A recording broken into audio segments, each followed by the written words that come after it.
So you got 11 goals total scored in the game, only one in the first period, scored by the Rangers. Their first shot of the entire game, 10:19 in. Brendan Smith the shot, and Michael Haley on the rebound, and the Rangers ended the first period up 1-0. Look, oftentimes when you see a third or fourth line goal, you're usually going to see a goal that has a lot of structure to it. You're going to see a goal that has a plan.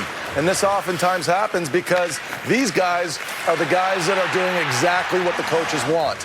And that's the case because they want to stay in the lineup. They want to earn more minutes. But that goal was by design, make no mistake about it. It's a great goal for the coach to reflect with the third and fourth liners.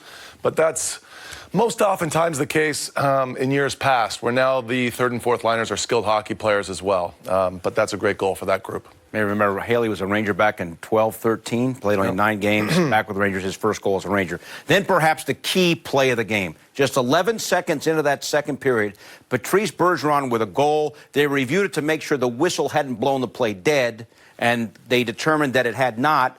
And then they went over to David Quinn and said, you know, you might as well not challenge for goalie interference because we don't think that Bergeron did interfere with Henrik Lundqvist. Yeah, I think this is interesting because there's always the question of what education the players have on these rules. And I'll tell you what, Stephen Walkom came into our locker room and would spend a couple of hours before training camp, and he would show us exactly what the rule changes look like and how they were going to be interpreted.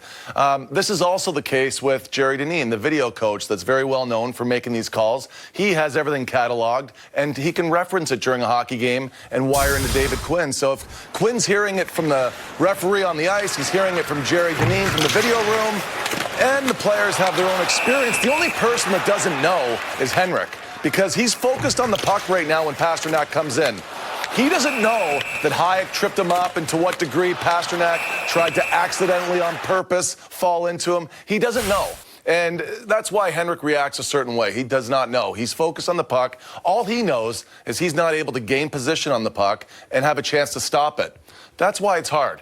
You're in the net and you're focused on your job. He knows he was interfered with, but he doesn't know why, how, and who was to blame. All right, so it's 1-1. 57 seconds after that, Brad Marchand makes it 2-1, and now we take everyone through the 3-1 goal because, again, there looked to be some action in front of Lundqvist. Again, when the puck went from one side of the ice to the other, Ritchie was in front of Lundqvist on this play, and he was getting interfered with on his way to the puck as it was going to the corner. You can see it. And then this is the second play that goes across the crease, which ends up in the goal, and Coyle gets it.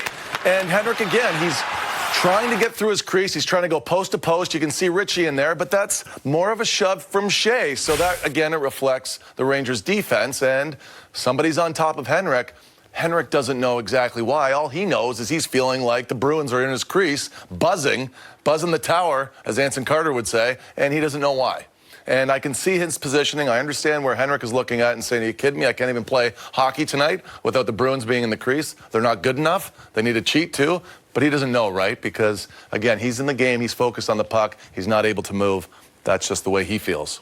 Bruins ended up with 4 goals in the second period, and it was very obvious, as we're talking about here, that Lundqvist got frustrated. Oh, yeah, and I think that goes with the territory. Look, it doesn't matter how experienced you get. You're going to get pushed to your limits sometime, and that's the human nature of the sport. He was definitely frustrated. As soon as Pastrnak came behind the net, he looked to make contact that was going to be felt contact. He didn't want to just go in there and, separate the player from the puck. He wanted to send a message. So that's a play where, again, Henrik's gone through a few goals now. He feels like he's being interfered with. There's a level of frustration that's about to boil over. And I can't really say I recall Henrik going to this extreme before to really separate player from puck and try and put a bit of a beating. And it's tough to make a body check when you're a goalie, though, Billy. You're wearing too much equipment to be able to withstand a player flying in at you. But it just speaks to what that second period was. It was very frustrating for the Rangers. All right, Rangers did get third period goals from Buchnevich, Kreider, and Shea. They ended up closing it to 6-4. Bergeron added an empty net goal for a hat trick, and the Bruins go on to beat the Rangers. Final score tonight, 7-4.